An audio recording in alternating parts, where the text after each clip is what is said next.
Okay, we'll go ahead and get started this morning. Having to send a few emails to make sure we get everyone on this morning. I think we're there, so my apologies for a minute late start today. And I think Val's on, so I will turn it over to Val.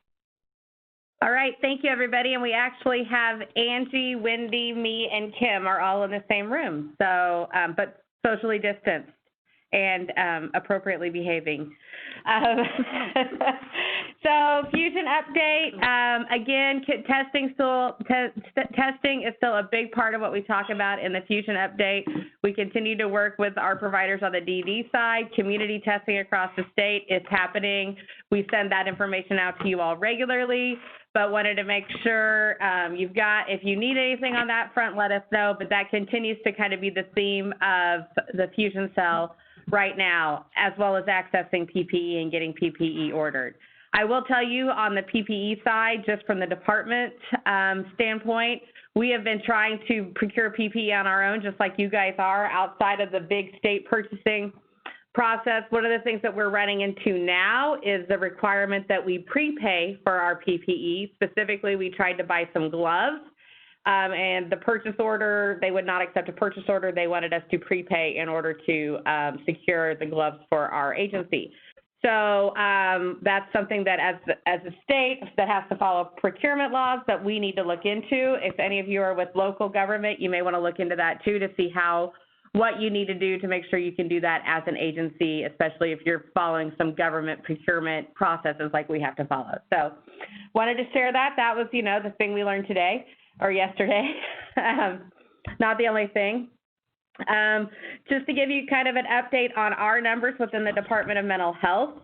On the community for the developmental disability side, we have 58 cases of individuals that are COVID positive. We have 3 deaths currently still identified. Our death number has not gone up. Our case number has gone up, as well as the number of agencies that are affected. So more and more of our provider agencies are impacted by COVID-19 at this point. I will again remind folks that we are happy to help assist getting testing, and we continue to work regionally with those folks to make sure that anybody who's supporting a positive resident have what they need in terms of PPE, testing resources, anything else they might need. So as you come across it, and I'm telling you this again, because we know that this is really stressful for providers when you come across a positive case. And we have had some experience on the Children's Division side with social services of a provider agency that, 5 days after having their first positives are stepping back, especially in some rural Missouri areas where there's help, but it's not the same kind of help you would get in an urban area. And they're stepping back, and if they would have engaged with the state first, that process would have gone totally different than the way that process worked out for them. So, for example, that provider told their employees, we've got a positive resident, we've got a positive staff member, go get tested. The employees got in their car and they drove to the local public health agency. The local public health agency, most of them cannot support your testing needs. So don't consider them your testing location of first resort. Please call us so that we can help you manage that. And the sooner you call us, the faster we can help you work through this. And we are getting better at it. And I think anybody who's managed positive residents or positive staff would agree that we are getting better at it as a state. It's still not perfect. You still have to have a certain degree of scrappiness, but please let us help you, okay? Because we can help you avoid confusion, bad press. There's a lot of things we can help you avoid and help you really work to manage this the best way we know how to at this point. And we're not even saying that that's the best way, but it's the best way we know how. This is not a perfect process. So that's really kind of what I wanted to put in on the testing side and on the positive side. For the Department of Mental Health, we have 165 total folks that have been positive. 108 of those are staff. That's across both the Division of Developmental Disabilities and the Division of Behavioral Health. 87 of those 108 staff are considered recovered at this point, so they are back at work. 51 residents across the entire Department of Mental Health. 30 of those are with habilitation centers. Of those, 24 are considered recovered, and currently we have 6 in isolation on a campus, and they are mildly symptomatic is what I would say at this point. Knock on wood, both fingers crossed, because that's what you do. So again, if you are a facility and you've got one person that's positive, whether that's a staff or a resident, please report through the Department of Health and Senior Services and report back to us so that we can help you get the support that you need. And even if it's just telling us we've got it and telling us what your plan is, we can help see if there's anything else you need or any holes that you've got in that we can help support you with. Also, I just lost it, so I was going to say something else on that side, but it'll come back to me in a little bit. I will have to say that we've been really impressed with, so far, the ability of the federally qualified health centers to support our testing efforts. One of the things that we are still working on, and we're finalizing this, and as soon as we get it finalized, I know some of you are interested in this memo that we plan to send to our employees around voluntary testing. But we are already offering that, but we're going to send a memo to our employees letting them know that we will help get them voluntary testing if they need to get tested. Part of the reason we can do that is because we have a testing process in place. So if you're a provider that does not have a testing partner, a location that you can send folks to get tested, you don't have that stuff, you cannot offer voluntary testing to your employees. You've got to get all of that set up. And again, we can help you with that. You can do it on your own too. But one of the things that we've seen with our employees, especially over the last 2 weeks, we've had more than one employee come to us and say, I really think I need a test. And we did find one positive through that process, and that's only been maybe 10 people. So please listen to your employees when they say they need a test, and please help them get those testing resources identified, because that also helps us work through this process. So just wanted to make you guys aware of that. Budget update, I don't have anything. We have not heard anything yet in terms of what's going on. I mean, we know that the budget's not good. We know that it doesn't look like Congress is going to be able to do anything for states. I'm going to have to sneeze before I'm getting, no, I'm not. They're gone. I'm getting, now it passed. I moved. But we know that Congress is not going to get anything to the states before July 1st. So states will be required to act as though they're not going to get any additional money from Congress at this point. So I do expect budget impacts to be substantial. I'm not sure where they're at for our department or other departments. I know nothing, but I don't think there's going to be anything that helps us from the federal level get the support that we need immediately. I'm not saying there won't be by August, but we start July 1st. We have to be prepared on July 1st. CARES Act update. I don't really have anything. We're going through the process as a state agency to fill out that form for that CARES Act funding. I know that folks still seem to be a little bit concerned about that federal funding that's available based off of your revenues and then the state funding. Those two pots of funding are completely different. So one does not impact your ability to get the other. So please make sure that, and we don't even have a plan for that state funding at this point, that $20 million that was put in the budget for the state. So please don't let that be the reason you don't apply for the federal funding. And again, we think it applies to both TCM entities and any other DD waiver provider. So make sure you get those applications filled out. I know we pushed out a provider memo yesterday to folks just to help them understand how important it is to go through that process.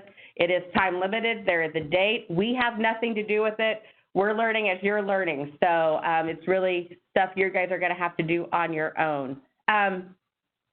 The other thing we wanted to talk about, and this is something we brought up last week on the call, is how do we start resuming in-person visits for case management? And it's something we wanted to start resuming on July 1st, in-person visits for case management. You've got to set a date so that you start planning for it. So just because we said we want to start in-person visits on July 1st doesn't mean that I expect to see 500 people bill for an in-person visit on July 1st for case management.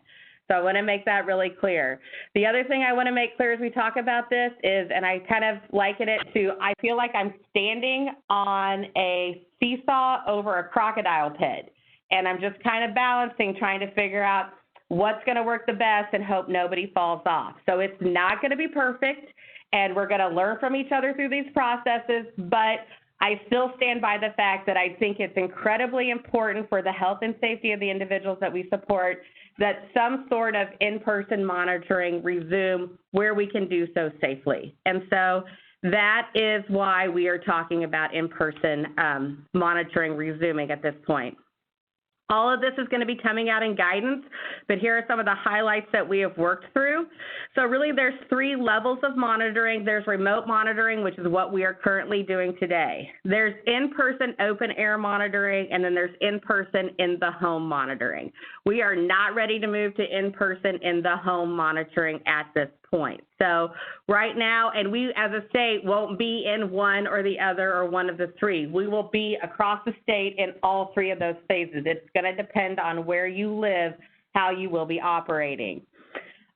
We will vary, so like I said, this will vary by county based on virus prevalence. We will make that determination at the division level. So we will post on our website, and we will let you know through your provider communications channels and through both on the provider side and on the case management side what counties we are going to move to for in-person open air visits, what counties will still remain completely remote/virtual visits. And once we can put a county on that list at any time, so we will start with a list of counties. If you are in a county where you think we should put that county on the list, please contact us so that we can talk through why we should or shouldn't. A lot of times you will know locally more than we know at the state level, and sometimes vice versa. So please let us know if you think we have made a mistake on that. Again, it doesn't mean because we've said we want to start in-person open air visits on July 1st that we expect you to run out and get them all done. We know this is time and a process, and it's going to take some time to get figured out. And I know you guys are going to be super creative because you've already been really creative. So we will post those counties on our website that we still want only to be remote visits only at this time. Once you are posted on the website, we'll post the county, we'll post the date. We will not move you from that status for at least 21 days. And we're using 21 days, and we will let you know, we will keep you informed as we know things, but we're using 21 days because one of the factors that we're looking at is the 14-day per 100,000 case rate. So if your 14-day per 100,000 case rate is like what McDonald County is right now, we are not going to open up. I feel 100% certain we are good saying Jasper, Newton, and McDonald County will not be open. They will be remote visits only, definitely for the next 21 days and probably longer than that, to be quite honest. But wanted to make sure that you were aware of that. So when we say you go on that list, you're going to be on there for 21 days. It's not going to be that in 5 days we're going to change our mind and go back and forth. We recognize you have to have time to plan and to work through these things. Part of the reason we're doing that is so that we've got documentation of what we did where so that we can show folks kind of the progression of this as we move through it. And remember, we've talked about this, we have to be very dynamic. Also, we can add a county at any time, and when we make the decision to add a county, we will do our best to communicate that across the system. So please pay attention to your provider relations emails, your TCM TAC emails, if you're members of associations, pay attention to the associations emails. Those will let you know where you're at regionally. Updated daily, so we will update that daily. We will have that all posted to our website, so you will be able to find it and check it. Also, if you are in an in-person open air kind of stage right now, before you go do a visit, you should be completing a screening question. No, we don't want to call it screening. You need to complete a pre-planning questionnaire with the provider before you go out. And that pre-planning questionnaire, we are working on that right now, but that's going to include questions like, is anybody in the home symptomatic? If they are symptomatic, that would prompt us not to be going out to do an in-person open air visit at that point in time. But what we do expect that if someone is symptomatic, we've got that Station MD resource available to you. We would expect the provider to be calling Station MD to figure out, do we need to be doing more or less for this individual? Because we don't want case management agencies calling providers and every provider saying, oh, everybody here is symptomatic. If they are symptomatic, we need to be following up, and we will have the Station MD or urgent care visit or primary care visit. That needs to be occurring so that we can make sure individuals are supported. There'll be other things on that pre-planning questionnaire to make the decision on if it is the right time to go out and do an in-person open air visit. One of the things that will be hard to overcome, if you're a provider and you are allowing visitation, then you will also be, that's going to be a pretty good reason for us to go ahead and allow open air case management to occur. I know we just got a question, does this apply to residential only? People are already going to day program. Yeah, I mean, it's probably to start in July, just to get it off the ground. We'll be focusing most of the guidance we push out on residential. However, we know people are attending day program. We know they're getting their employment support. All of that other monitoring will need to start up too, but I think the focus initially on the guidance we push out will be around residential, and we'll be working on the rest of that. So again, we don't, at this point in time, given the time of the year, we really don't want people going into the home. You can do visits through windows. You can do visits through screen. I know you guys are super creative. I don't have to tell you this, but visits through windows, visits through screen doors. You can look through a window and talk to somebody on a cell phone, but it's just really important that we have that eyes-on function completed, or at least work toward being completed. And if it can't be completed, document it in the plan why it's not being completed at this point. So I want to make sure that that is understood. We would still really like all documentation to be reviewed remotely. Again, you can do these visits. I mean, I know individuals that you support are going on the case management side are going to want to talk your legs off, and that's fantastic.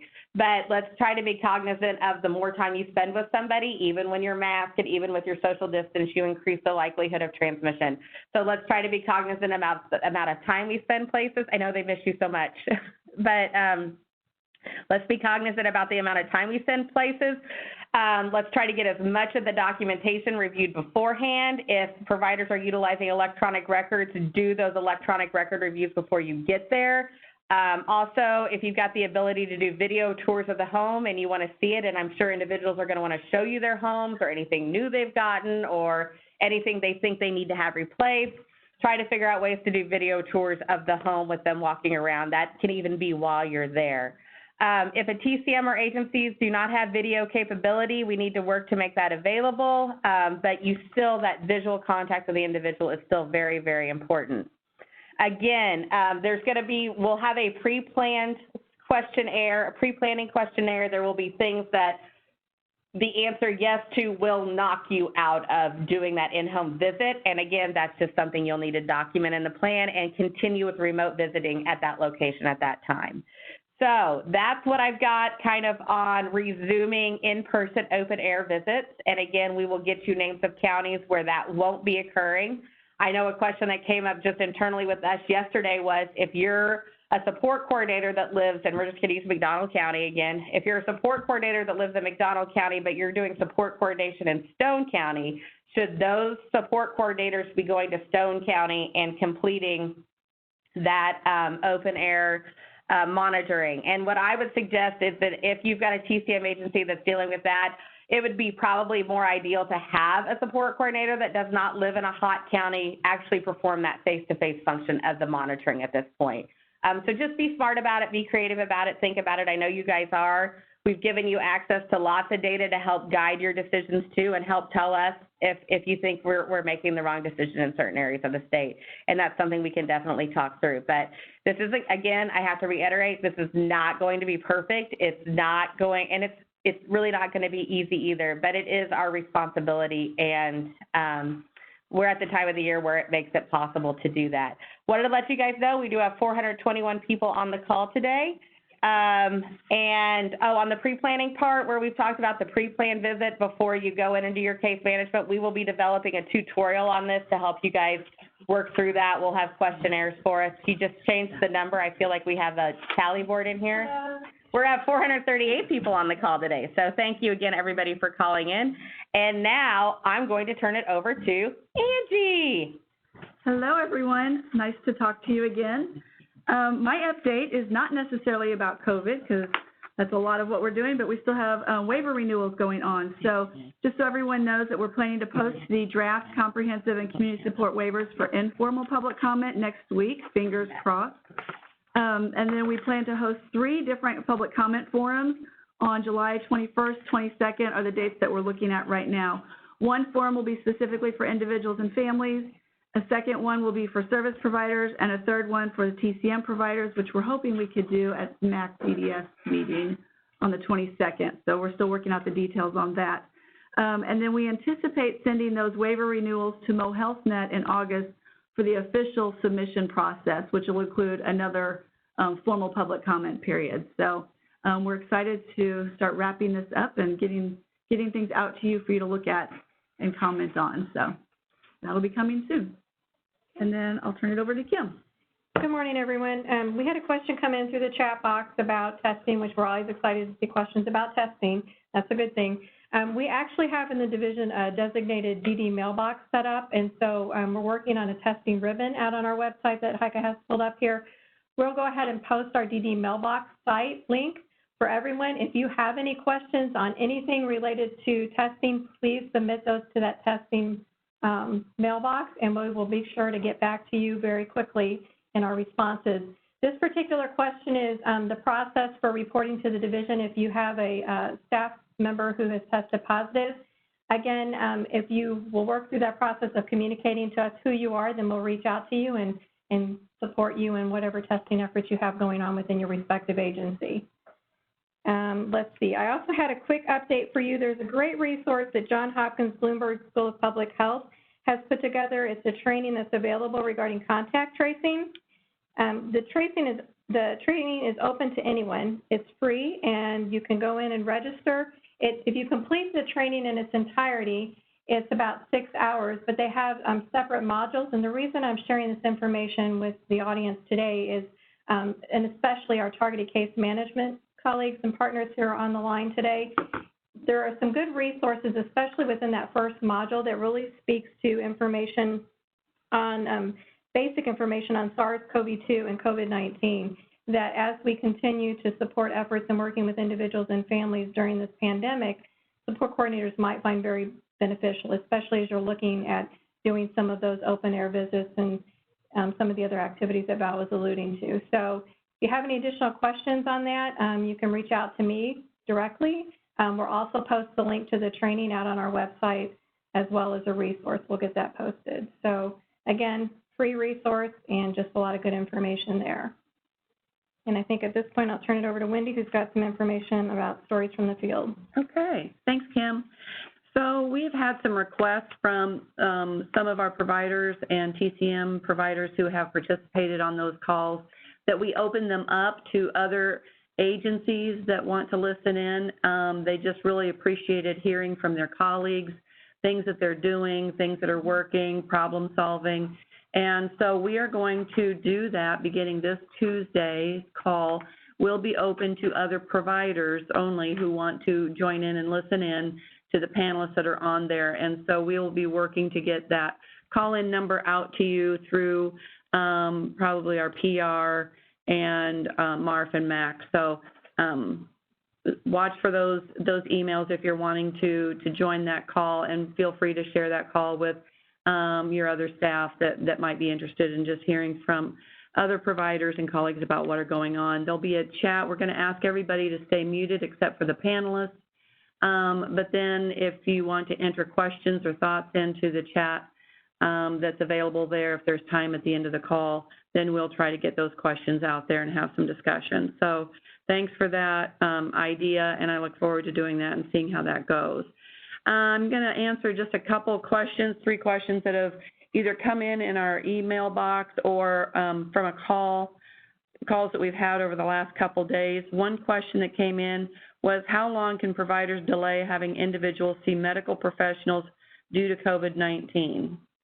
And that is a really loaded question, because I would say you should never delay in having your person see a medical professional. But of course, it's going to depend upon what it is. If they're sick, of course, you need to be reaching out and getting medical advice. If it is a routine follow-up, for a podiatry appointment, contact your provider and see how important that is. But you should always, always have, if you don't feel comfortable in taking them to urgent care or to their, well, I wouldn't go to urgent care, but in going to their primary care doctor, use Station MD. It is available to everybody. So at a minimum, if you've got questions, if you've got concerns, you should be reaching out to Station MD. And if it is something else that is just kind of a maintenance thing, reach out to that provider, talk with them about it. Do not make unilateral decisions about what you should do. Involve the team, involve the doctor, and then document that so that you aren't out on the limb making this unilateral decision. Kim, do you have anything to add to that? Okay.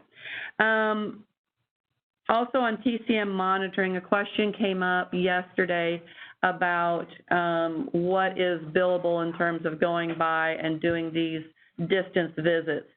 You cannot bill if you're only driving by the house and seeing people and laying eyes on them. You need to be talking with them. So either in person doing social distancing, the open air, or on the phone, but some way you need to be engaging them in conversation, finding out what's going on in order to bill for the service. Just a drive-by visual will not be allowable to bill for Medicaid services. And I'm looking to Angie or anybody else who need to add anything else. Okay. And then the one I wanted to give just one last plug, because I thought we'll continue to get some questions about what is the relevance of testing, why do testing, because if they're negative, means they're only negative today. And we talked about that a couple times over the last couple days with some folks. And I think Val said it really well yesterday, is that we're not testing for the negatives. We're testing for the positives. If you know where your positives are, the negatives don't give you any information except for that point in time. You're absolutely right. But when you find the positives, then you can mitigate the risk to other staff that are working there in the home and the other clients, and you can take actions. And it alleviates all the questions about, should we be going to McDonald's for lunch or to the park for this? But if you don't know if you've got positives, you can't make that planning. So I thought that was just a really good explanation yesterday of why the testing is important. So, and with that, do we have? We do, so I'm going to come back on. Great questions, everybody, both yesterday from the MAC DDS group and today on the call. One of the questions is, where's the website for county monitoring information, like if your county is remote only or if you're open air in person? We don't have that out yet. We're still working on that list, but when we do have that available, we'll make sure you all get it. So, and if you don't get it by June 30th and you don't know what that is by June 30th, let us know and we'll point you in the right direction, because I'm just told Carrie walked in, I just said, okay, June 30th, we're going to put our list out. So we're ready. We got a date. That was one of the other questions. When will the list of counties that you remote only come out? That will be on June 30th. Also, what happens if a family refuses and a family or a guardian refuses to let you come in? Can we just do remote access? Yes, document that in the plan, but let's start working with that family member and let's start working with that guardian to make sure we understand what their concerns are so that we can mitigate those concerns, so that we can get people either engaged in the community or at least engaged in starting these open air in-person visits. So it's just, when that happens, that's just more for us to work through to help support our individuals, okay? Just like anything else in the past. So that was really all the questions we had. Anything else from anybody? No, and there will be more counties than McDonald, Newton, and Jasper on the list, so I just want to make sure folks know that. I just know, I mean, if you live in those areas of the state right now, you are fully aware of what's going on. If you don't, you're hearing about it. But we know those areas we will not start any, we'll be completely remote there for a while. But there will be other areas of the state that will be on there as well. That one's just a bigger area at this point. Okay. Thank you all again for everything you do every week. Keep up the good work, and good luck. We have no meeting next week. We do not have a meeting next Friday. That's a little tricky because we will have some budget information next week. So we may try to make a meeting on Thursday for folks to call in on.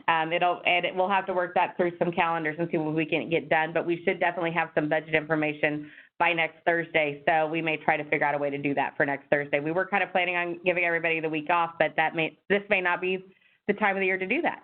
So, all right, thank you again, and I hope you have a good weekend.